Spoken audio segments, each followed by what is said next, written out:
हाँ आवाज चलो कर चालू.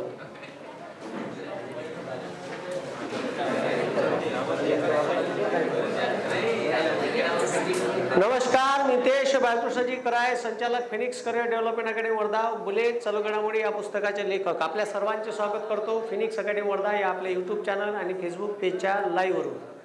आपण भारताचं संविधान समजून घेऊन राहिलो होतो. या संविधानामध्ये सगळ्यात महत्त्वाचा भाग आहे मूलभूत अधिकार आणि मार्गदर्शक तत्वे. ठीक आहे. भारतातला संविधानाचा भाग पहिला कलम 1 ते 4 पाहिला भारताची भूसीमा, घटक राज्य, केंद्रशासित प्रदेश, त्याची निर्मिती, त्याची बरखास्ती, नवीन राज्य निर्माण करणे, जुन्या राज्याचं क्षेत्रफळ कमी जास्त करणे, हे सर्वस्वी अधिकार कोणाले आहे? केंद्राले आहे, म्हणजे भारताच्या संसदेले आहे. मग पहिला भाग पाहिला. दुसरा भाग पाहिला कोणाले या देशाचं नागरिक म्हणावं. बरोबर आहे. भारताच्या नागरिकत्वाबाबतच्या तरतुदी दिल्या संविधानाच्या भाग 2 कलम 5 ते 11. त्याच्यानंतर राज्यघटनेचा भाग 3 पाहिला मूलभूत अधिकार कलम 12 ते 36. तिथून 12 ते 36 पर्यंत 7 मूलभूत अधिकार होते. आता किती राहिले? 6. संपत्तीचा अधिकार 44व्या घटना दुरुस्तीनं मोरारजी देसाई सरकारनं 1978 काढला आणि तो का गेला? कायदेशीर. कोणत्या कलमात टाकला? 300 अ. ठीक आहे. राज्यघटनेच्या मूलभूत अधिकारात का दिला आहे? तर मूलभूत अधिकारात दिला आहे, फंडामेंटल राईट्स म्हणते आले. ठीक आहे. हे कुठून घेतले? याची संकल्पना घेतली आहे आपण इंग्लंडकडून. कोणाकडून? इंग्लंडकडून घेतली का बे? अमेरिकेच्या स्वातंत्र्याचा जाहीरनामा आणि फ्रान्सच्या स्वातंत्र्याची सनद, याच्यावरून घेतले मूलभूत अधिकार. का घेतले? पण मूलभूत अधिकार जगाला देणारा पहिला देश इंग्लंड. 12व्या शतकात मॅग्ना चार्टा नावाचा, ठीक आहे, आपल्या देशातल्या नागरिकाले कोणते मूलभूत अधिकार द्यायचे याचा जाहीरनामा मांडला होता. त्याला म्हणते मॅग्ना कार्टा. का म्हणते? मग त्याच्यानंतर भारताच्या संविधानात ज्या गोष्टी फुकट देता येते त्या लिहिल्या मूलभूत अधिकार. देशातील लोकांच्या सर्वांगीण विकासासाठी मूलभूत अधिकार महत्वाचे आहे. तर सरकारनं लोकांच्या प्रती, लोकांच्या कल्याणासाठी, हितासाठी कसे कायदे करावे हे दिलं आहे मार्गदर्शक तत्वात. भाग 4 कलम 36 ते 51. मग मार्गदर्शक तत्वाने अनुसरून भारत सरकारनं आतापर्यंत पुष्कळ कायदे केले. मग तो तिहेरी तलाकचा असो, त्याच्यानंतर महात्मा गांधी रोजगार ग्रामीण हमी कायदा असो, का त्याच्यानंतर अन्न सुरक्षा कायदा असो, भरपूर कायदे केले. हे सर्व कायदे कोणाला अनुसरून केले? तर देशाच्या सरकारनं, ठीक आहे, कायदे कोणते करावे, लोकांच्या हिताचे कल्याणाचे निर्णय कसे घ्यावे, सरकारनं कसं वागावं हे सांगणारा भाग म्हणजे मार्गदर्शक तत्वे. हे मार्गदर्शक तत्वे घेतले आपण आयर्लंड कडून. का कोणाकडून घेतली? आणि जेव्हा हे संविधानात लिहिणं चालू होते, डॉक्टर बाबासाहेब आंबेडकर लिहून राहिले होते का हे मूलभूत अधिकारात टाकू, हे मार्गदर्शक तत्वात टाकू, तर बऱ्याचशा लोकांनी याचं समर्थन केलं आणि काही लोकांनी याला विरोध केला. पण विरोध लोकशाहीत व्हायलाच पाहिजे आणि विरोधकांच्या मताचा आधार नेहमीच सत्तेत असणाऱ्या लोकांनी ठेवायला पाहिजे आणि समर्पक उत्तर द्यायला पाहिजे. हे असं नाही बा, असं आहे. तर तवाच लोकशाही जिवंत राहते. कोणी म्हणून मेरीज गिनो तर त्याला लोकशाही म्हणत नाही, त्याला म्हणते हुकुमशाही. मग आता लक्ष द्या, मार्गदर्शक तत्वाचे समर्थन करणारे नेते आजच्या लेक्चरमध्ये का पाहणार आहे? तर मार्गदर्शक तत्वाचे, ठीक आहे, समर्थन करणारे नेते आणि विरोधक नेते आणि मार्गदर्शक तत्वाला अनुसरून केलेले भारत सरकारनं महत्वाचे कायदे, ज्याच्यावर परीक्षेत कंटिन्युअस काय ते प्रश्न येते. आता लक्ष द्या, मार्गदर्शक तत्वाचं कोण समर्थन केलं? तर डॉक्टर बाबासाहेब आंबेडकर. ऑब्विसली तेच टाकून राहिले, ते समर्थन करणारच आहे. डॉक्टर बाबासाहेब आंबेडकर म्हणते सरकार मार्गदर्शक तत्वाकडे दुर्लक्ष करू शकत नाही. जर केलं तर 5 वर्षानं बटन दाबून त्याला द्यायची जागा सरकार लोक दाखवत. MCG झागला, न्यायाधीश होते सुप्रीम कोर्टाचे.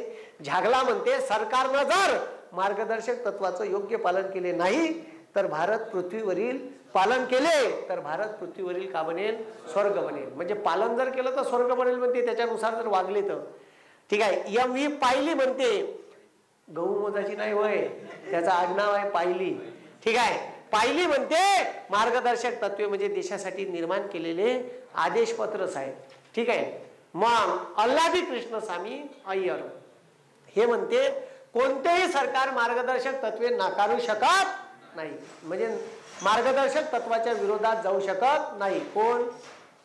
सरकार. मग बी.एन. राव कोण होते? बी.एन. राव पुरी ते शटर खाली घे. ठीक आहे. बी.एन. राव कोण होय? बी.एन. राव हा घटना समितीचे सल्लागार. मग बी.एन. राव काय म्हणते? सरकारची नैतिक तत्वे, सरकारची नैतिक तत्वे म्हणजे मार्गदर्शक तत्वे होय, त्यामध्ये शैक्षणिक मूल्य दडून आहे. मग सरकारचे शैक्षणिक मूल्य दडून आहे, सरकारने याच्यानुसार वागायला पाहिजे म्हणते नाना पालखीवाला. ठीक आहे. मग नाना ठीक आहे पालखीवाला म्हणते देशाचे आर्थिक मागासलेपण दूर करण्यासाठी मार्गदर्शक तत्वे प्रत्यक्षात आणणे हा सर्वोत्तम उपाय आहे. कोण म्हणते? नाना पालखीवाला. ह्या सुप्रीम कोर्टाचा प्रसिद्ध वकील होता.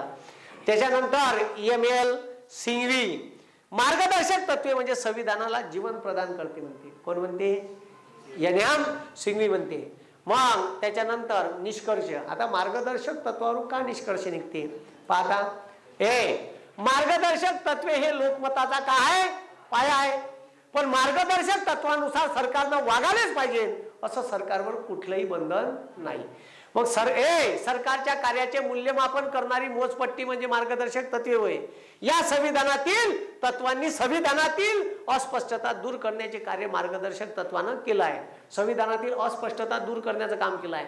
मार्गदर्शक तत्वात टीका करणारे नेते काही लोकांनी का केली? टीका केली. कायच्यावर? का मार्गदर्शक तत्वे हे काही देशाच्या कल्याणासाठी नाही आहे, त्यानं काही देशाचं कल्याण होणार नाही अशी काही लोकांनी टीका केली. त्याच्यात KT शाह. ठीक आहे. आता मार्गदर्शक तत्वे म्हणजे बँकेच्या सोयीनुसार वठवला जाणारा धनादेश आहे. त्याचं बी बरोबर आहे.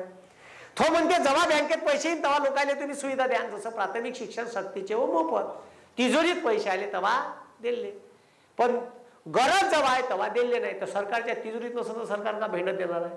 त्याचं एका मतानं बरोबर आहे का? तो म्हणते मार्गदर्शक तत्वे म्हणजे बँकेच्या सोयीनुसार वठवला जाणारा धनादेश आहे. बरोबर आहे. सरकारच्या तिजोरीत येईल ज्या गोष्टीला पैसा लागते त्या सरकार तेव्हा देईन. मग प्रोफेसर KC व्हीलर म्हणते मार्गदर्शक तत्वे न्यायप्रविष्ट नसल्याने ते निरर्थक आहे. पण माझ्या मतानुसार तरी नाही आहे. यायनं म्हणलं का निरर्थक आहे. काऊन? तर त्याच्या विरोधात कोर्टात जाता येत नाही. कोर्टात न जाण्याचं कारण का लिहिलं? का त्याला द्यायला का लागते? पैसे. आणि पैशात जर देतो म्हणलं तर तिजोरीत असले पाहिजे. आता सध्या आहे, आता भारतातले लोक पेन्शन मागते. ठीक आहे. मी तुम्हाला सांगितलं का पेन्शनची बी सोय आहे लिहून त्याच्यात का म्हाताऱ्या बुडग्यांना ठीक आहे म्हातारपणात जगण्यासाठी भारत सरकारनं पेन्शन द्यायला पाहिजे. पण सरसकट पेन्शन देते का सरकार? नाही. अभि देते का? सरसकट जर दिलं तर लंब होऊन जाईल सरकार. ठीक आहे. 40-45 कोटी बुडगेच आहे भारतात. बुडगे 60 वर्षाच्या वरील. अमेरिका युरोप सारखे देश देते कारण त्याच्या देशातली GDP तेवढी आहे, पैसा तेवढा आहे, ते देऊ शकते. सरकारचं उत्पन्न तेवढं आहे. आपलं आहे का? आपलं भिकारीला लागून जायचं आहे. ठीक आहे. मग मार्गदर्शक तत्वे आणि मग हे जर न्यायप्रविष्ट ठेवली असती तर लोकांनी कोणाच्या उरावर केस टाकल्या? आम्हाला पेन्शन पाहिजे. खड्ड्यात दिलं 60च्या वर आहे. हा पैदा केले असते लोक. ठीक आहे. म्हातारे बुडके झाले का कोणाला कोसा लागलं असतं? सरकारले. मग मार्गदर्शक तत्वे न्यायप्रविष्ट नसल्याने निरर्थक आहे. ठीक आहे. व केवळ आशा आकांक्षाचा जाहीरनामा आहे म्हणते. आशा आणि आकांक्षा. ठीक आहे. मग आशा आकांक्षा ह्या काही आपल्या वर्गातल्या पोरी नाही होय. ठीक आहे. आशा आकांक्षा. ठीक आहे. मग ह्या केवळ आशा आकांक्षाचा काय जाहीरनामा आहे म्हणते. पण असं वाटलं का तुम्हाला? नाही. याले अनुसरून पुष्कळ कायदे केले. राईट टू एज्युकेशन ऍक्ट, माहितीचा अधिकार अधिनियम, त्याच्यानंतर मनरेगा. ठीक आहे. कोणता कायदा केला? रोजगार हमी कायदा, वन हक्क अधिनियम. ठीक आहे. त्याच्यानंतर अन्न सुरक्षा कायदा. हे सर्व कायदे कशाला अनुसरून केले? प्राथमिक शिक्षण सक्तीचे व मोफत. ठीक आहे. मग TT कृष्णमाचारी म्हणते मार्गदर्शक तत्वे ही भावनांची खरीखुरी मार्गदर्शक तत्वे ही भावनांची खरीखुरी केरांची टोपली आहे. कोण? मार्गदर्शक तत्वे ही भावनांची खरीखुरी केरांची टोपली आहे. म्हणजे कचऱ्याचं टोपलं आहे म्हणते मार्गदर्शक तत्वे. बस याला उकंड्यावर देऊन टाकायचंच काम आहे म्हणते.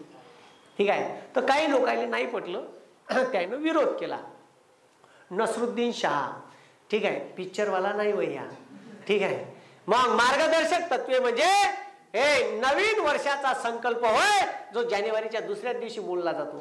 बरोबर आहे. त्याचं आपल्यासारखंच आहे. पहिल्या दिवशी संकल्प, मी आता उद्यापासून सकाळी 4 वाजता उठे, 1 तारखेला 1 तारखेला उठते, तो संध्याकाळी दारू पिऊन झोपते, ठीक आहे. आणि आता उद्यापासून मी बरोबर 4 वाजता उठणार, सकाळी उठलं का व्यायाम करणार, मग योगासन करणार आणि मग अभ्यास सुरू करणार. मग आपला उठते पहिल्या दिवशी, आणि 2 तारखेला त्याचा अलार्म वाजते, भाई थंडी आहे, अलार्म बंद करते, पुन्हा ब्लँकेट ओढते आणि मग पुन्हा झोपते, पुन्हा 5 मिनिटात त्या बहीण अलार्म पुन्हा बंद करते, पुन्हा ब्लँकेट घेऊन तर झोपते. याले वाटते अर्ध्या तासात उठाव, ह्या घंट्या उठते 7 वाजता, ठीक आहे. 4 वाजताचा अलार्म 7. दुसऱ्या दिवशी, जानेवारीच्या दुसऱ्या दिवशी संकल्प मोडला जातो. मार्गदर्शक तत्वे म्हणजे नवीन वर्षाचा संकल्प आहे म्हणते, जो जानेवारीच्या दुसऱ्या दिवशी मोडला जातो. मग ठीक आहे, प्राध्यापक NK श्रीवास्तव म्हणते का मार्गदर्शक तत्वे अत्यंत संदिग्ध आणि अस्पष्ट आणि अनिश्चित आहे. मलाच नाही वाटले बा, स्पष्ट आहे. हे म्हणते का अत्यंत संदिग्ध, अस्पष्ट आणि अनिश्चित स्वरूपाचे आहे. अशी अनेक लोकांनी का केली टीका. टीका करण्यात Srivastava, Nasruddin, TT Krishnamachari, KC सिवर, KT Shah हे लोक होते. आणि समर्थन करण्यामध्ये ठीक आहे बरेचसे लोक होते. डॉक्टर बाबासाहेब आंबेडकर होते, आपण पाहिलंच आता, नाना पालखीवाला, BN राव, अल्लादी कृष्णस्वामी अय्यर, LK सिंघवी, ठीक आहे, MG झागला, पायली, ठीक आहे, असे अनेक लोक तेव्हा त्याला समर्थन करणारे होते. कोणाले? मार्गदर्शक तत्वाले. मग आता लक्ष द्या, मग आता याच्यावरून का निष्कर्ष निघते टीकाकाराच्या म्हणण्यानुसार? तर टीकाकाराच्या म्हणण्यानुसार पहा, मार्गदर्शक तत्वे अव्यवहार्य व विकृत आहे. कारण दारू ठीक आहे बंदी करावी हे तत्व आहे. काय म्हणते पहा, काय म्हणते? मार्गदर्शक तत्वे अव्यवहार्य व विकृत आहे, कारण दारू बंदी करावी हे तत्व आहे. बरोबर आहे ना? पण जर दारूबंदी केली तर असेच मराचे लोक असे, ठीक आहे,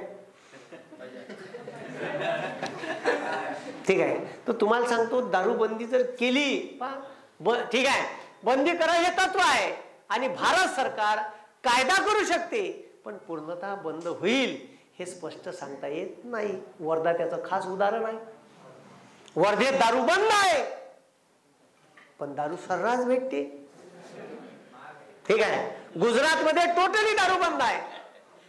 गुजरातमध्ये दारू काय टोटली बंद आहे, पण दारू भेटत नाही गुजरातमध्ये. मग गुजरातमध्ये फायनल होती आणि ऑस्ट्रेलियाचा ठीक आहे कॅप्टन का उडून राहिला होता? शॅम्पेन. कुठून आली मग? अबे शॅम्पेन उडवली ना रात्री दारू पिऊन, त्याचे फोटो त्याचे व्हायरल नाही झाले का? मग गुजरातमध्ये दारू बंदी आहे. कुठून आली साले दारू तुमच्यापाशी?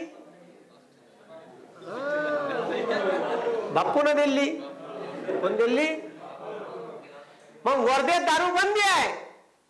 वर्धेत दारू बंदी आहे तरी दारू भेटते. भलाई 400चा बंपर 600 भेटत, 700 भेटत, पण भेटते, ठीक आहे. मग आता भेटत नाही का? भेटते. माझ्या मतानं दारू बंदी नसावीस, ठीक आहे. आता वर्धेत दारूबंदी असल्यामुळे त्याचे वाईट परिणाम आहे. पहिला परिणाम आहे का दारू महागाची भेटते. कायची भेटते? महागाची भेटते. आता जो बंपर 300-400चा आहे तो बंपर डबल रेटनं घ्या लागते 600-700 रुपयात. म्हणजे 300 रुपये बंपर मागून का चालले जास्त. त्याच्यात दारू ओरिजिनल भेटेल का नाही याची गॅरंटी नाही. अर्धी दारू डुप्लिकेट आहे.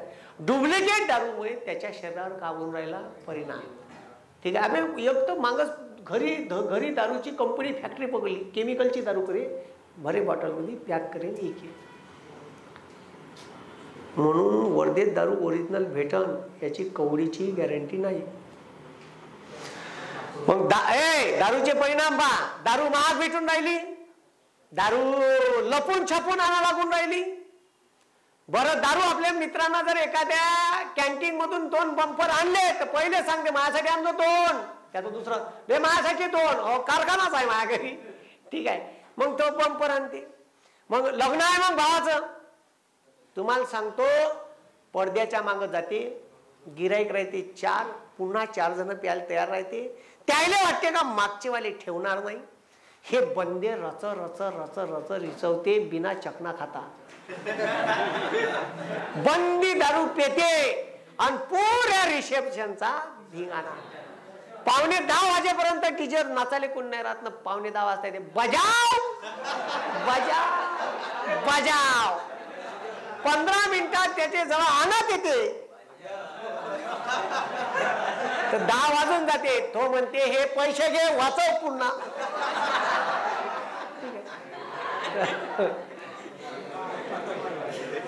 पुन्हा वाजवायला लावते तो. पण तो डीजे वाला म्हणते माझ्या ढोबर उचलून नेईन. तर मग ते पुरा कार्यक्रमाचा सत्या तेरवीत पेते तो लोक. ठीक आहे, तेरवी नुप्पर आहे वर्धेच्या लोकांना. मग आता हे दारूचे जर दुकानं असले तर शासनाले, ठीक आहे, शासनाले पैसे बी भेटते, लॉस बी होत नाही. आणि दुकान आहे तर त्याच्यामुळे पिणाऱ्याला वाटते जाऊ दे ना उद्या पिऊ ना. आज जसं मटण खायचं आहे, जाऊ दे उद्या आणू आपण. का आज खातं मटण? काऊन तर भेटते. भेटत नाही ते औकातल्या कावरल्या कुत्र्यासारखं करते. ठीक आहे, बंपर लपून ठेवायचा आहे, लपून ठेवताना बी एक पॅक मारून घेते. जर या दुसऱ्याच्या हातात लागला तर तो बी भेटणार नाही. असं आहे. तर त्याच्यामुळे ठीक आहे, सेवाग्राम पवनार सोडून वर्धेत दारू चालू करायला पाहिजे असं माय ओपिनियन आहे. ठीक आहे, कारण त्याच्यामुळे का होते का टॅक्स तर टॅक्स चालला, लोकांच्या आरोग्यावर विपरीत परिणाम होऊन राहिला. गावात गावठी दारू भेटते, आता गावठी दारूत मोह टाकते, गुळ टाकते, नवसागर म्हणजे तुरटी टाकते. तुरटी पाहिली का? तुरटीमुळे पांढरी शुभ्र दारू निघते. मला विचारा कशी निघते तर सगळंच माहित आहे मला. ठीक आहे, तर लक्ष द्या मी का म्हणून राहिलो. तर हे जे आहे तर आता मोह जेव्हा निघते 1-2 महिने मोह राहते, मग काही मोह घे टाकत नाही, पुरी गुळ्याची दारू काढते. ठीक आहे, बेसरमीचा पाला टाकते त्याच्यात अंगात यासाठी. आता तर डायरेक्ट गुळ्यात एवढी कॅप्सूल येते, एक कॅप्सूल गुंडात टाकली का गुंडभर दारू होते. काही त्याला गरम करायचं काम नाही, डायरेक्ट घुमवलं तेच पाहते लोकांनी. पुरं खतरनाक काम आहे. बाहेरची कुठची दारू नाही प्यायची भाऊ. प्यायचे आहे नागपुरात जायचं, 2 बंपर घरी आणायचे, फ्रीजमध्ये ठेवायचे, वाटले तर प्यायचे. ठीक आहे, बायकोनं फेकून दिलेत पावले. ठीक आहे, तर त्याच्यामुळे ठीक आहे ब्रँडेड दारू घ्यायची, ब्रँडेड प्यायची. इकडं गावात नाही तर मग घरी काढायची. ठीक आहे, आपल्यापुरती काढायची, मस्त प्यायची. माझ्या गावात एक माणूस होता, मस्त मायापासून मनुकाने, ठीक आहे, मनुका मस्त सडू घाले, त्याच्यात मस्त गुळ टाके प्युअर आणि त्याची काढे दारू. आपल्याच पुरती काढे, 2 बॉटल काढे, बस मस्त हप्ताभर पूर्वी. हे तर मस्त आहे बा मुलगा. ठीक आहे, तर आता लक्ष द्या. मग आता लक्ष द्या, तो दारू बंद जरी केली, कायदा जरी केला तरी दारू भेटन. ठीक आहे, लोक गावठी दारू काढतेस. आणि गडचिरोली जिल्ह्यात दारू बंदी केली. आता गडचिरोली जिल्ह्यात दारू बंदी करायचं काही कामच नाही ना भाऊ. आदिवाशांचं पेयच आहे ना दारू. ठीक आहे, मोहाची दारू हे पेयच आहे त्याचं. तुम्ही तिथं कशी दारू बंदी करू शकता? काही बी कुठेही बी दारू बंदी आहे का नाही? तर दारू बंदी नाही करायला पाहिजे. आणि मग ठीक आहे, चांगली दारू जर भेटायला लागली तर लोक कायले मोहाची प्यायला जाते. ठीक आहे, आणि त्याच्यामुळे दारू टोटली वर्धेत ठीक आहे डुप्लिकेट पॅकिंगच्या दारू येऊन राहिल्या. म्हणून हे वर्धा फर्धा बंद आहे तर नाही करायला. ती चंद्रपूरची बंद केली होती. ठीक आहे, महाविकास आघाडी सरकारला लगेच चालू केली त्यानं, त्याला माहीत आहे. मग आता लक्ष द्या, हे स्पष्ट सांगता येत नाही, कारण जोपर्यंत भारतीय लोकांच्या नैतिकतेत बदल होत नाही तोपर्यंत दारू बंद पूर्णतः बंद. नैतिकता कधीच बदलत नाही. नैतिकता कशी बदलन? एकाची नैतिकता प्यायची राहील ना, एकाची नैतिकता राहील प्यायची नाही. आता काही लोक मला भेटते का आपल्याला दारू बंदी करायची आहे. भलाही मी पियत नाही, पण मला वाटते दारू चालू राहायला पाहिजे. काऊन वाटते? कारण मी पाहिले आहे ना मातीत लोळणारे. माया गावात होता महादेव, पिये केवढी काम आहे. ठीक आहे, मांड्यान पोटऱ्या ठोकरे हाय क्या कोणी मायका लाल म्हणे. ठीक आहे, पिये असून मुलीशी त्याला हात दिला, महादेव बायकृष्ण भाऊ चालू मी, बायकृष्ण भाऊ चाललो. ठीक आहे, तर तेवढ्याच पुरती अंगात आली. तर असे लोक राहते. त्याच्यामुळे ठीक आहे नैतिकता बदलन. आता किती ठिकाणी लिहून राहते का इथे थुंकू नये. आणि एवढं लिहून असल्यावर तिथंच साल हरामखोर पिचकारी मारते. असं वाटते का मुंडक धराव दाबाव का का लिहून राहते का नाही. मग अना लोकांची एवढी खराब, म्हणजे शेवटी लोकांना काय केलं, आता हे फ्लॅग सिस्टीम घेत राहते आणि त्याच्या पायऱ्यावरून तिथं लिहून राहते पण इथं थुंकू नये. आता शेवटी लोक ऐकत नाही तर लोकांना का नाही देवाचे फोटो लावले तिथं कॉर्नरले, थुका आता. हो, देवाचे फोटो लावले. म्हणजे लोक इतके घाणेरडे आहे. भारतातले लोक खूपच घाणेरडे. हा नख एवढी घाणेरडा जगात कुठंच नाही दिसणार तुम्हाला, एवढे घाणेरडे लोक आहे. ठीक आहे, जिथं लिहून राहते का थुकाचं नाही तिथं मुद्दामून पिचकारी मारते. मग हे लक्ष द्या रे. मग आता इकडे लक्ष द्या, मी काय म्हणून राहिलो. मग तुम्ही सरपंच पाहिले असेल, औरंगाबाद जिल्ह्यात एक गाव आहे, ठीक आहे, आदर्श गाव. कोणतं?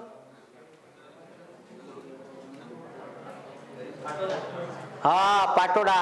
तिचे सरपंच आहे कोण? पेरे पाटील, भास्करराव पेरे पाटील. तर तो म्हणे आम्ही कितीतरी वेळ ट्राय केलं. ते का म्हणे आम्ही कितीतरी वेळ ट्राय केलं, काय इथे थुंकू नका. मुद्दा म्हणून लोक तिथं खर्रा खाऊन मावा खाऊन पिचकारी मारे. मग साला म्हणे मी कटायलो म्हणे का करावी. मग मी इलाज काढला म्हणे. ठीक आहे, मी गावाच्या चौकात बेसिंग बसवले स्टीलचे, त्याला 24 तास पाण्याची व्यवस्था दिली. 24 तास नाही. आणि तिथं वरतं लिहिलं म्हणे मोठ्या अक्षरात इथे थुंका. ठीक आहे, का लिहिलं? इथे थुंका. म्हणजे थुंकू नका, पण मग त्यानं थुका गिटकाचा का खऱ्याचा अंगात आला म्हणजे.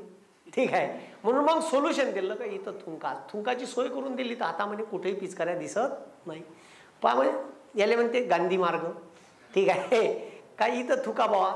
थुकाले तुम्हाला 24 तास नाही पाणी दिलं, बेसिन बसून दिलं. तर चौकात आम्ही असे बेसिन बसवले म्हणे आणि बोर्ड लावला म्हणे इथे थुंका. तसं आहे. मी सांगतो ना, भारतीय लोकांची नैतिकता बदलत नाही. लयच खतरनाक लोक आहे बा. नरेंद्र मोदी मार सांगते स्वच्छ भारत स्वच्छ भारत. ह्या फॉरेनमध्ये जाते, चॉकलेटचं वेपर्स नाही फेकत खिशातलं, असं फेकलं ना कॅमेऱ्यात दिसल्याबरोबर मागून गाडी येते 10 मिनिटात. रपकन फाईन म्हणलं. ठीक आहे, $50 $4000 रुपये. कचकन फाईन घेते हातोहात. ठीक आहे, नाही तर उचलून देते डग्यात. चॉकलेटचं वेपर्स फेकलं तर ठीक आहे 10 मिनिटात गाडी येते, 4000 फाईन आणते लगेच. जलासा बी वेळ नाही, लगेच फाईन. तर तिथं चॉकलेटचं वेपर्स खाल्लं का माणूस डस्टबिन नसेल तर खिशात टाकते. आणि इंडियात आला रे आला, इमानानं उतरला का लगेच इमान त्याच्या बाहेर गेला काय खर्रा घेते. ठीक आहे, 120चा घेतला का टॅक्सीत बसते आणि टॅक्सीचा काच खालतं घेऊन पिचकारी मारते ह्या रोडवर. ठीक आहे, इतकं बदमाश आहे. का करावं ह्या लोकांचं? अशीच मानसिकता आहे. खतरनाक लोक आहे. मग एक वराड निघालं, लंडनले नाटक होतं. तर ते लंडनले विमानतळावर वराड जाते गावचं जासाठी. तर एका पोट्याला परसाकडं लागते लहानशा. तर त्याची माय कुठं बसवाव?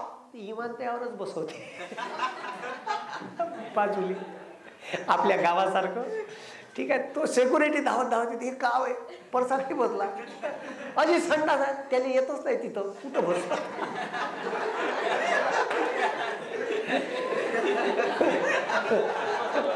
आली उतरली तर पाहिजे. एवढ्या साफ स्वच्छ जागेत, तेवढ्या स्वच्छ जागेतले लोकच नाही आपण. ठीक आहे, तर असं आहे. मग खतरनाक काम आहे. तर मार्गदर्शक तत्वाला अनुसरून सरकारनं केलेले कायदे. मग कोणते कोणते कायदे केले सरकारनं? मार्गदर्शक पुष्कळ कायदे केले, खूप. आता तर या ठीक आहे, मनमोहन सिंग सरकारच्या काळात एवढे कायदे झाले. वन हक्क अधिनियम 2006. ठीक आहे, त्याच्यानंतर सगळ्यात मोठा कायदा प्राथमिक शिक्षण सक्तीचे व मोफत कायदा 86वी घटना दुरुस्ती. त्याच्यानंतर 2005ले रोजगार हमी कायदा. ठीक आहे, त्याच्यानंतर अन्न सुरक्षा कायदा. प्रत्येकाले 2 रुपये किलो गहू आणि 3 रुपये किलो तांदूळ. हे सर्व ठीक आहे काँग्रेसनं केलेले कायदे आहे. यायनं लोकांच्या कल्याणाचे कायदे नाही केले, उपद्व्यापी कायदे केले. तू सरकारच्या विरोधात युट्यूबवर बोलशील ते युट्यूब बंद. ठीक आहे, तू जर आगाऊ कारभार करशील. शेती विरोधी 3 कायदे. 1 वर्ष आंदोलन करायला लागलं बिचारा शेतकऱ्याला. ते पंजाबचे उरून पुरले. अबे उरून पुरले ना, त्याला थंड्या पाण्याचे फवारे का मारले, असे खुबे का काढून ठेवले ना, त्याच्यावर लाठीमार का केला, त्याच्यावर ठीक आहे गोळीबार का केला, अश्रुधुराच्या नयकांडा का सोडले, इतकं बदमाश आहे मोदी. शेवटी का घ्या लागले माग, त्या शिकाय सोबत पंगा घेऊन टाकला. मग पंजाबमध्ये जात होतं तर फाटे तक पुलावरून उठून पैत्या लागलं. 56 इंच शिना, 300 कोटीची बुलेट प्रूफ गाडी. अगावचे पंगेच नाही ह्याचे लोकांसोबत. आता लक्ष द्या रे. मग मार्गदर्शक तत्वाला अनुसरून केलेले कायदे, लक्ष द्या रे, मार्गदर्शक तत्वाला अनुसरून केलेले कायदे. ठीक आहे. मग आता लक्ष द्या कोणते कोणते कायदे केले. पहिला कायदा केला भारत सरकार, शासन व्यवस्था न्याय व्यवस्थेपासून का केली वेगळी. कोणत्या कलमानं? 50. कोणत्या कलमानं? कार्यकारी मंडळ आणि न्यायपालिका का केल्या वेगळ्या. लोकशाहीचे विकेंद्रीकरण केले, 73वी आणि 74वी घटना पाहिली का आपण. कलम 40 अनुसरून. जमीनदाराचे उच्चाटन, महाराष्ट्र कुळ वहिवाट आपण पाहिला ना, पाहिला का? अबे पाहिलं का नाही? गोलकनाथ वर्सेस पंजाब केस मध्ये पाहिला ना. 2,000 एकर जमीन होत्या म्हणलं, पुऱ्या काबीज केल्या. आणि कुटुंबाला किती एकर जमीन? कोरडवाहू 51 आणि ओलीत पाटला ठेवता येते. 2,000 एकराच्या जमिना जप्त केल्या आणि कोणाला वाटल्या? गोरगरीब. संपत्तीचं का केलं? विकेंद्रीकरण केलं. जमीनदाराचे उच्चाटन केले, कुळ वहिवाट. जो माणूस 3 वर्ष जमीन वाहत असेल त्याच्या नावानं त्याच्या कुळानं लागून जाईल. ऐतिहासिक स्थळाचे रक्षण, कलम 49 याले अनुसरून ऐतिहासिक स्थळाचं संरक्षण करायचा कायदा केला. दारूबंदी कायदा. मग दारूबंदी कायदा काही राज्यासाठीच केला आहे. ठीक आहे. काही राज्यांना, आता गुजरातमध्ये गांधीजी होते त्याचं मग काय दारू भेटत नाही का? भेटते. दारू भेटत नाही? भेटते. ठीक आहे. महाराष्ट्रात वर्धे दारूबंदी आहे, भेटत नाही? भेटते. ठीक आहे. अबे इतके हुशार लोक आहेत का पुलगावच्या पलीकडं नदी ओलांडली का अमरावती, पुलगावचे लोक गाडीला किक मारले का तिकडं जाते बारवर, मस्त पॅक मारते, लगेच इकडे येते. माया गावचे पोपटे प्याले कुठं? नदीच्या पलीकडं, थडीच्या पलीकडं. हे तिकडं वणी आहे ना, वणीची बॉर्डर वर्धा नदीची. लोक नदीच्या पात्रातून प्यायला जाते तिकडं. नदीला एवढं पाणी असेल तर खड्ड्यात गेलं काम दाम, नदीनंच बंपर, लुंगीत बंपर आणते टाकून. ठीक आहे. इतकं खतरनाक इकडं. ठीक आहे. इकडं तुम्ही ठीक आहे खडकीचा मारुती ओलांडला लगेच पहिला धाबा. ठीक आहे. पहिला बार साकी. ठीक आहे. मग तुम्हाला नाव बरी माहित आहे सर, जात असतो मी घ्याले. ठीक आहे. मग प्राथमिक शिक्षण सक्तीचे कलम 45 राष्ट्रीय बँकाचे राष्ट्रीयकरण 1969 14. ठीक आहे. आणि 80 6 केल्या ना. अनुसूचित जाती जमातीला काबिलं आरक्षण शिक्षणात, सरकारी नोकऱ्यात आणि राजकीय क्षेत्रात. ठीक आहे. मग राष्ट्रीय रोजगार हमी कायदा 2005. अन्न सुरक्षा कायदा, 2 रुपये किलो गहू. कोणीही या भारतातला माणूस उपाशी झोपायला पाहिजे नाही यासाठी सोनिया गांधीनं 2 रुपये किलो गहू, 3 रुपये किलो तांदूळ प्रत्येक भारतातल्या BPL आणि APL लोकांना भेटायलेच पाहिजे. करोडो रुपये खर्च आहे या स्कीमचा. वन्यजीव संरक्षण अधिनियम 1972, पर्यावरण संरक्षण अधिनियम 1986, असे कितीतरी कायदे भारत सरकारनं कशाला अनुसरून केले? मार्गदर्शक. शॉर्ट ट्रिक्स: अन्न, वने, रोजगार, राष्ट्रीयकरण, विकेंद्रीकरण, शिक्षण, रक्षण, जमीनदाराचे उच्चाटन, आरक्षण, दारूबंदी, न्याय व्यवस्था वेगळी, असे अनेक कायदे याले अनुसरून भारत सरकारनं केले. मग मार्गदर्शक तत्वाला अनुसरून सरकारनं केलेले कायदे. ठीक आहे. त्याच्यात पहिला महत्वाचा कायदा ज्याच्यावर परिषद येते 86वी घटना दुरुस्ती, प्राथमिक शिक्षण सक्तीचे मोफत, याला म्हणते राईट टू एज्युकेशन ऍक्ट. हा कायदा लागू केला 1 एप्रिल 2010. कायदा केला मनमोहन सिंगनं. 86वी घटना दुरुस्ती 2002 मांडली होती अटल बिहारी वाजपेयी यांनी. कोण मांडली होती? मग हे कलम 45 मध्ये दिलं होतं, त्याला अनुसरून ही घटना दुरुस्ती मांडली. तुम्हाला सांगितलं का जेव्हा भारत स्वतंत्र झाला तेव्हा तिजोरीतून द्यासाठी एवढे पैसे नव्हते.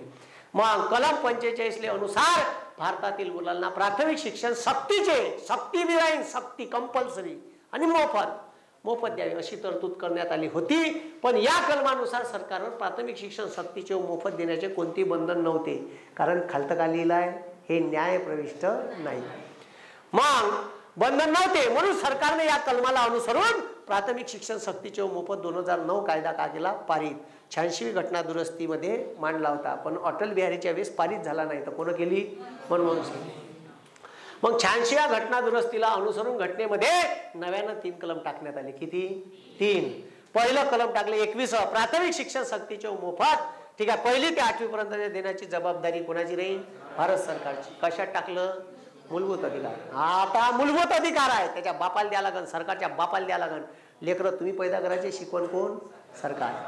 मग कलम 51 1ली ते 8वी पर्यंतच्या किंवा 6 ते 14 वयोगटातील बालकांना शाळेत पाठवण्याचे कर्तव्य कोणाचे राहील? पालकाचे.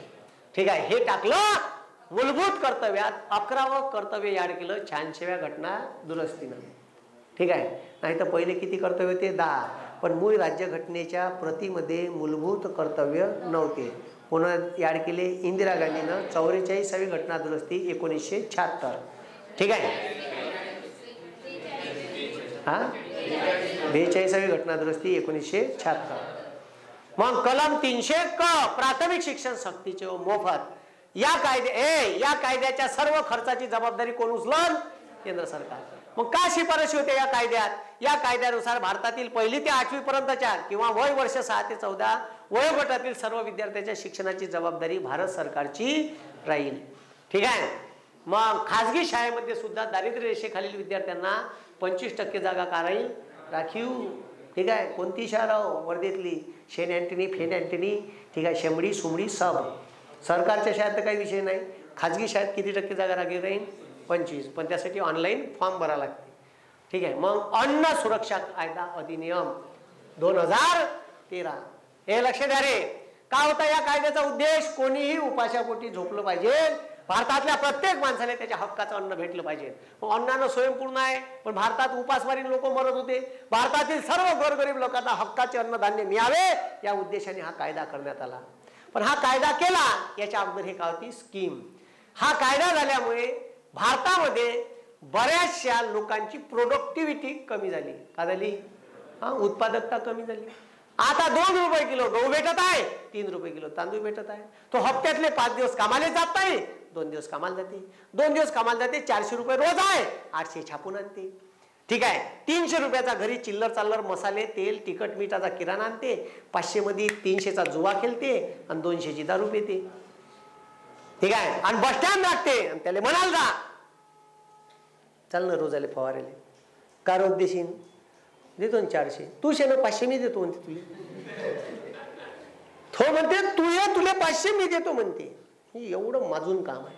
प्रोडक्टिव्हिटी का झाली? कमी. यायला तयार नाही. काऊन? तर 2 रुपये किलो गहू भेटत आहे, 3 रुपये किलो तांदूळ भेटत आहे.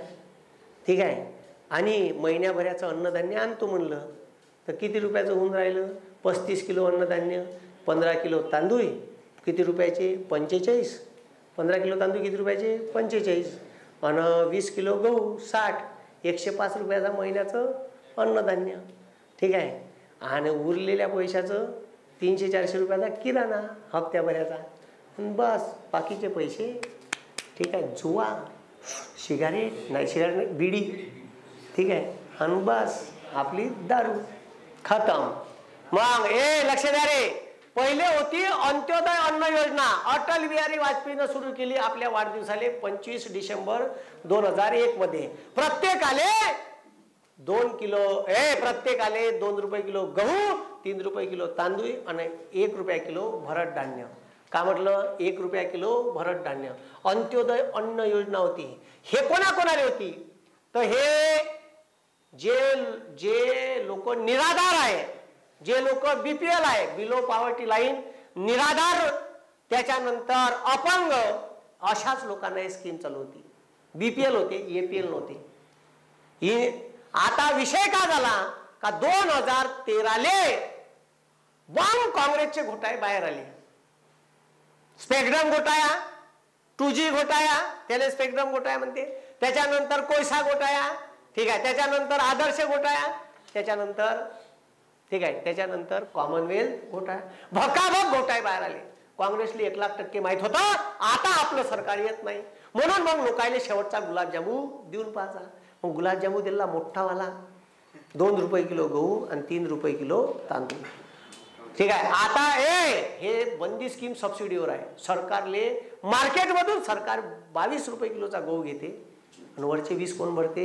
सरकार. 28 रुपये किलोचा तांदूळ घेते आणि वरचे 25 रुपये कोण भरते? कारण 3 रुपये किलो इथं भेटून राहिले, 25 रुपये ठीक आहे मार्केटमधून उचला लागते 28चा, वरचे 25 कोण भरणार आहे? सरकार. करोडो रुपये खर्च आहे ह्या स्कीमचा. मग आता MP, छत्तीसगड, झारखंड या राज्यात या स्कीमचं काम आहे. महाराष्ट्रात जे लोक अत्यंत गरीब आहेत त्याले काम आहे. मी सांगतो, काही काही लोक कंट्रोलचा तांदूळ आणते, गहू आणते, त्याचा बेड्डा बनवते आणि बैलाला चारते. काही लोक कंट्रोलचे तांदूळ आणते आणि इडली डोश्यासाठी आणि खिचडीसाठी काढून ठेवते, बाकीचे तांदूळ विकते. माझ्या गावातले तर कोलामपोडावरचे लोक भेटला रे भेटला कंट्रोल घरी नेते, दुसऱ्या दिवशी ऑटोत भरते तांदूळ. ठीक आहे. तो तांदूळ 14 रुपये किलोनं पुलगावले विकते आणि 14 रुपये किलोनं 3 कट्टे विकते आणि त्याच्यात 2 कट्टे HMTचे विकत आणते आणि 1 तेलाचा पिपा. चला, माया गावातला कास्तकार 2 किलो तेल नेते का माया दुकानातून? आणि माया गावातला कामगार ह्या ठीक आहे तेलाचा पिपा आणि HMT तांदूळ खाते, ह्या कंट्रोलचा खाते. अशी सध्या परिस्थिती बिघडलेली आहे. कशामुळे? आणि BJP बी हे बंद करायले ठीक आहे, बंद केलं तर लोकांचा विरोधींना आणि वरून छाती ठोकून म्हणते 80 कोटी लोकांना आम्ही काय देतो? मोफत अन्नधान्य. म्हणजे मोठा तीरच मारला तुम्ही जगाला का सांगत आहे? ठीक आहे. आम्ही दारिद्र्य रेषेचं प्रमाण का घंटा कमी केलं?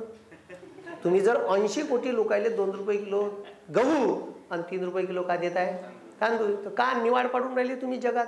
का लोकांना दाखवून राहिले? काही नाही. मग भारतातील सर्व गोरगरिबांना हक्काचे अन्नधान्य मिळावे या उद्देशाने हा कायदा चालू केला. ठीक आहे.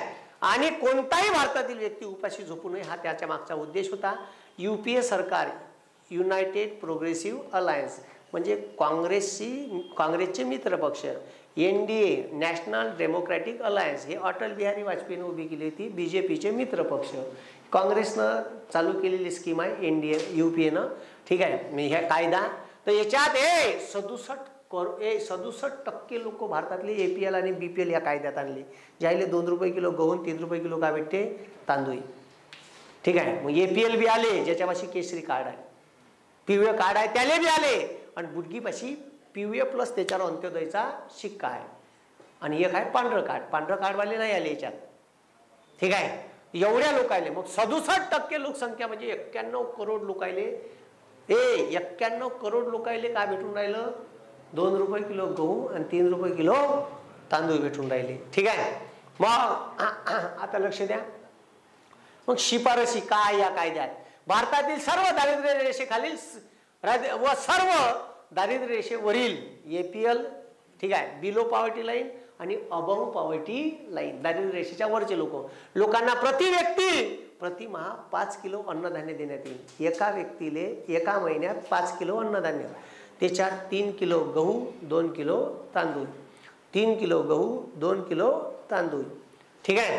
मग हे अन्नधान्य सार्वजनिक वितरण प्रणाली अंतर्गत उपलब्ध करून देण्यात येईल. कंट्रोल. ठीक आहे. मग या कायद्या अंतर्गत 2 रुपये किलो गहू 3 रुपये किलो तांदूळ 1 रुपये किलो भरड धान्य म्हणजे का? बाजरी नाचणी ठीक आहे हे जे अन्नधान्य आहे ते वालं तर ते भेटते कधी नाही भेटत. भरड धान्य उपलब्ध करून देण्यात येईल.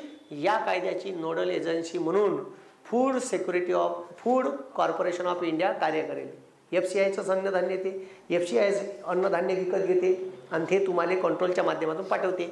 या कायद्या अंतर्गत गर्भवती व स्तनदा मातांसाठी 6,000 रुपयाची आर्थिक मदत. ज्या गर्भवती स्त्री आहे ठीक आहे ती इथून का भेटते? अबे चोट्यो का भेटून राहिलं? गहून तांदूळ का भेटते? फक्त कार्बोहायड्रेट्स. त्या महिलेला गरज कशाची असते? प्रोटीन्स. ते भेटत नाही. तर मार्केटमधून तिले तुरीची डाळ, मुंगाची डाळ, उडदाची डाळ ह्यासाठी 6,000 रुपये देते. कोण? शासन या कायद्यात तरतूद आहे. गर्भवती व स्तनदा मातासाठी 6,000 रुपयाची आर्थिक मदतीची तरतूद करण्यात आली. या कायद्याअंतर्गत सर्व भारतीय लोकांना APL आणि BPL मध्ये समाविष्ट केलेले भारतातील 67% लोकसंख्या जवळपास याच्यात समाविष्ट झाली आहे. 82 कोटी लोकांना हक्काचे अन्नधान्य उपलब्ध झाले आहे. लागू झाली 12 सप्टेंबर 2013 हा कायदा. यामुळे एक खर्चाचा ताण केंद्र सरकारच्या तिजोरीवर परत आहे. हा कायदा होण्या अगोदर भारतामध्ये याच कायद्याच्या अगोदर का होती, अंत्योदय अन्न योजना. ठीक आहे. या योजनेचा खर्च आहे 1,25,000 करोड रुपये.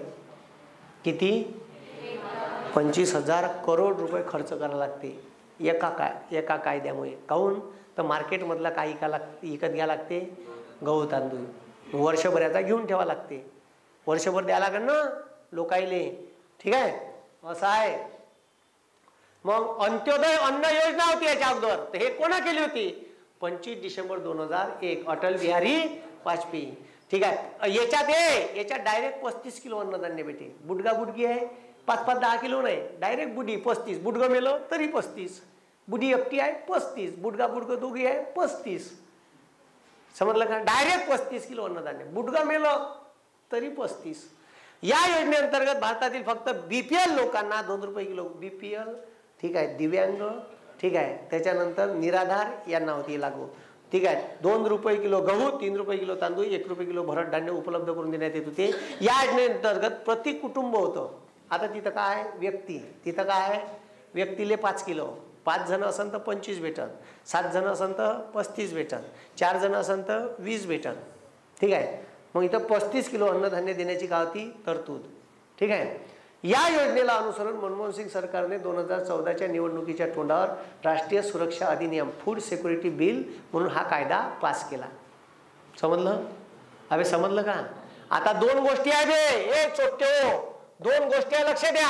एक आहे फूड सिक्युरिटी बिल, याले म्हणते अन्न सुरक्षा कायदा, आणि एक आहे फूड सिक्युरिटी मिशन. काय मिशन? याले म्हणते अन्न सुरक्षा अधिनियम. हे अन्न सुरक्षा अभियान. कायले म्हणते? मिशनले. याले म्हणते अन्न सुरक्षा कायदा. लक्ष द्या, 2 वेगवेगळ्या गोष्टी आहे. ह्या कायदा झाला 2013. हे सुरू केलं 2006 का 6 सुरू केलं. कोणतं? मिशन. आता एक वेळ विचारलं अन्न सुरक्षा अभियान कशा संबंधित आहे? भारतातील अन्नधान्याचा उत्पादनात वाढ करणे. का म्हणलं? याचं उद्दिष्ट काय? अबे भारतात अन्नधान्याच्या उत्पादनात का करणे? वाढ करणे. आणि याचं उद्दिष्ट काय? भारतातील प्रत्येक गोरगरिबाला त्याच्या हक्काचं अन्न मिळावं, कोणीही उपाशी झोपू नये, त्याला हक्काचं अन्न मिळावं. याचं उत्पन्नात वाढ करणे. ह्या 2 वेगळ्या गोष्टी आहे. अन्न सुरक्षा कायदा वेगळा, अन्न सुरक्षा मिशन अभियान वेगळं. ठीक आहे. मग असं आहे भाऊ. मग महात्मा गांधी रोजगार हमी कायदा केव्हा झाला? 2005. यालेच म्हणते मनरेगा. महात्मा गांधी जी नाही आहे त्याच्यात, MA म्हणजेच Mahatma Gandhi national rural employment guarantee act. केव्हा झाला? 5. पण याचं नाव महात्मा गांधी नव्हतं, याचं नाव होतं नरेगा. का नाव होतं? NREGA, national rural employment guarantee act. हे आपल्यापासून दाबलेलं होय. ठीक आहे. कारण रोजगार हमी कायदा करणारं पहिलं राज्य महाराष्ट्र. कोणतं? महाराष्ट्र. मग आता लक्ष द्या, महात्मा गांधी राष्ट्रीय रोजगार हमी कायदा पासले झाला, पण याची सुरुवात झाली 1972 महाराष्ट्रात. कोण्या जिल्ह्यात झाली? तासगाव, सांगली. कोण सुरू केली? विसपागे. याले अनुसरून महाराष्ट्र शासनाने पहिले स्कीम चालली 6 वर्ष. मग महाराष्ट्र राज्य रोजगार हमी कायदा केला 1978. रोजगार हमी योजना लागू करणारं पहिलं राज्य महाराष्ट्र, कायदा करणारं पहिलं राज्य महाराष्ट्र. आणि हेच आपली स्कीम दाबली आणि केंद्राने केली. रोजगार हमी कायदा चालू करणारे महाराष्ट्र हे पहिले राज्य आहे. हे दाबली आणि हे रोजगार हमी कायदा करणारे महाराष्ट्र हे पहिलं राज्य आहे. केंद्र सरकारने रोजगार हमी योजनेची संकल्पना कोणापासून घेतली? महाराष्ट्रापासून घेतली. रोजगार हमी कायदा 2005. ठीक आहे. हा कायदा लागू झाला 2 फेब्रुवारी 2006 मध्ये पहिल्यांदा 100 जिल्ह्यामध्ये प्रायोगिक तत्वावर. 2008 मध्ये कुठं लागू केला? भारतातल्या सर्व जिल्ह्यामध्ये लागू केला. ठीक आहे. शहरात कायदा नाही लागू, या कुठं लागू राहील? खेड्यातच. 2 ऑक्टोबर 2009 गांधीजीच्या 140व्या जयंती निमित्त या कायद्याला नाव दिले महात्मा गांधीचे. ठीक आहे. म्हणून या कायद्याचं नाव झालं मग मनरेगा. दिलरेगा नाही, करान दिलरेगा. ठीक आहे. मग उद्देश या कायद्यातून उद्देश काय? या कायद्यातून उत्पादक कामाची निर्मिती व्हावी आणि ग्रामीण भागातील प्रत्येक व्यक्तीला हक्काचा रोजगार मिळावा. आता उत्पादक कामाची म्हणजे काय? तर इकडे लक्ष द्यावे. ह्या जो कायदा आहे तर ह्या कायद्यानं तुम्हाला टेबल बेंचवरचं काम देणार नाही. हे म्हणते मागण त्याला काम मिळेल, पण अकुशल क्षेत्रातलं. एखादं पोस्टर गावात लंगलंग फिरत आहे. ठीक आहे. का झालं? तर BSc कम्प्युटर झालं आणि ते अर्ज करते म्हणजे रोजगार द्या, कम्प्युटरवरच काम पाहिजे. खड्ड्यात गेलं काम मी नाही जात टिकास पावडं घेऊन, पण तिथं लिहिलं आहे मग अकुशल कोणतंही टिकास पावडं, गड्डे नाल्या साफ करणे. ठीक आहे. बड्ड्याले अर्ध्या चर खोदणे, वृक्ष लागवड करणे. मग आता लक्ष द्या रे, हे डोंगर आहे त्याला असे आडवे चर खोदाचे, इथं झाडं लावायचे, वृक्षारोपण करायचं, आडवे चर खोदाचे. यानं काय होईल? तर अशी जे माती वाहून जात होती ते माती गड्ड्यात जाईल.